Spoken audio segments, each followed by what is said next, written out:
સોનગઢ ખાતે ફાયર સેફટીનો ગંભીર અભાવ, એક્સપાયર થયેલા ફાયર એક્સટિંગ્વિશરથી લોકોની સુરક્ષા પર સવાલ.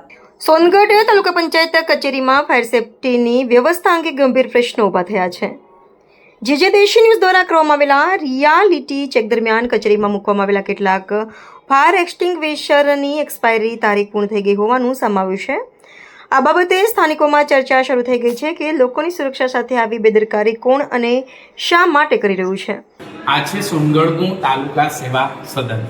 અહીંયા ગામડેથી અસંખ્ય લોકો પોતાની રજૂઆતો લઈને પોતાના વિકાસના કાર્યો માટે અરજીઓ કરવા માટે આવતા હોય છે અને તેવા સમયમાં આપ જોઈ શકો છો ફાયર સેફટીના નામે શું છે તાલુકા સેવા સદનમાં આપ જોઈ શકો છો 24/5/2023 ની તારીખ છે ને એક્સપાયરી તારીખ 23/5/2024.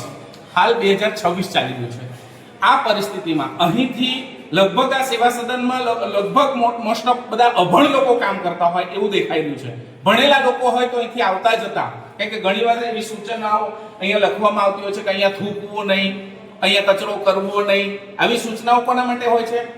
ગામડાની અભણ અજ્ઞાન પ્રજા માટે. પણ ફાયર સેફટીના નામે શું છે તો કે એક્સપાયર થયેલા બાટલા. બીજો પણ એક બાટલો છે, આપણે અહીંયા કોશિશ કરીશું એને પણ અહીંયા ટ્રાય કરીશું. તો આ પણ બાટલો આપ જોઈ શકો છો. આજે 2026 ની જૂન મહિનાની 4 તારીખ છે અને અહીંયા એક્સપાયર થયેલા બાટલાઓ તાલુકા સેવા સદન સોનગઢમાં દેખાઈ રહ્યા છે. તો ક્યાંક ને ક્યાંક ગંભીર બેદરકારી. કોઈક એવી ઘટના દુર્ઘટના બને. ગત દિવસોમાં ભૂતકાળમાં એક કિસ્સો બન્યો તો વાલોડ સેવા સદનમાં, અને એક એવી ઘટના જે અત્યારે વર્ણવી ન શકાય એવી દુર્ઘટના, આગના કારણે એક મૃત્યુ થયું હતું વાલોડ તાલુકા સેવા સદનમાં. તો શું એ ઘટનાનું પુનરાવર્તન કરવાની રાહ જોઈ રહી છે આ સોનગઢ તાલુકા સેવા સદન?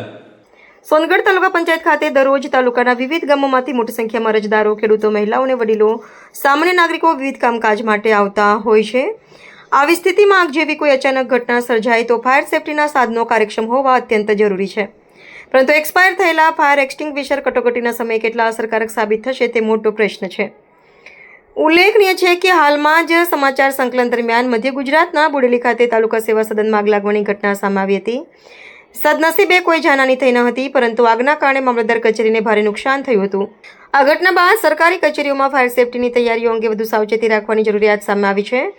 બીજી તરફ થોડાક દિવસો અગાઉ સોનગઢ શહેરમાં કૈલાસ લોજ નજીક ફાયર વિભાગ દ્વારા મોક ડ્રીલ યોજાઈ હતી, જેમાં આગ જેવી આપત્તિ સમયે સુરક્ષાને બચાવ અંગે લોકોને માર્ગદર્શન આપવામાં આવ્યું હતું. પરંતુ શહેરમાં જ આવેલી તાલુકા પંચાયત કચેરીમાં એક્સપાયર થયેલા ફાયર એક્સટિંગ્વિશર જોવા મળતા દીવા તળે અંધારું જેવી સ્થિતિ સર્જાઈ હોવાનું લોકો કહી રહ્યા છે. ગુજરાત રાજ્યમાં તમારે નાનકડી દુકાન ચલાવવી હોય, તમારે જાદુના પ્રોગ્રામ કરવા હોય, સર્કસ મેળા ચલાવવા હોય તો ફરજિયાત ફાયર સેફટી લેવી પડે. જો ન લો તો તમારો 2000 લોકોનો સ્ટાફ હોય એ ભલે ભૂખ્યા મરે પણ સરકાર તમને મંજૂરી આપતી નથી.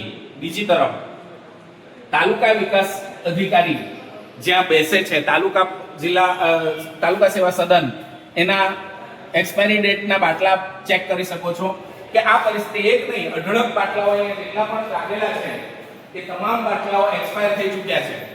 એટલે સામાન્ય માણસ જો હેલ્મેટ ન પહેરે, સીટ બેલ્ટ ન પહેરે તો એને મસ્ત મોટા દંડ ફટકારવાના. સામાન્ય એક નાનકડો લારી ગલ્લાવાળો હોય, એની પાસે ફાયર સેફટી ન હોય તો એને મસ્ત મોટો દંડ ફટકારવાનો. પણ જો તમારી પાસે સરકારી કચેરી છે, તમે સરકારના માણસ છો ને તમે સરકારમાં બેસેલા છો તો તમને કોઈ પણ જાતનો કાયદો કાનૂન લાગુ પડતો નથી. એ ચોક્કસથી અહીંયા દેખાઈ આવે છે. હવે જોવું એ રહ્યું કે જિલ્લા કલેક્ટર નવનિયુક્ત જે આવ્યા છે દેવ ચૌધરી સાહેબ, એ તાબડતોડ એક્શન મોડમાં આવી ચૂક્યા છે તાપી જિલ્લામાં. તો હવે વહેલી તકે આ સરકારી કચેરીઓની આકસ્મિક મુલાકાત ક્યારે લે છે અને એમની પર કેટલી જલ્દી એક્શન લે છે એ આગામી સમયમાં જોવું રહ્યું. લોકોની મીટ હવે રહી છે કે જિલ્લા કલેક્ટર હવે આવી કચેરીઓની જલ્દીથી મુલાકાત લે.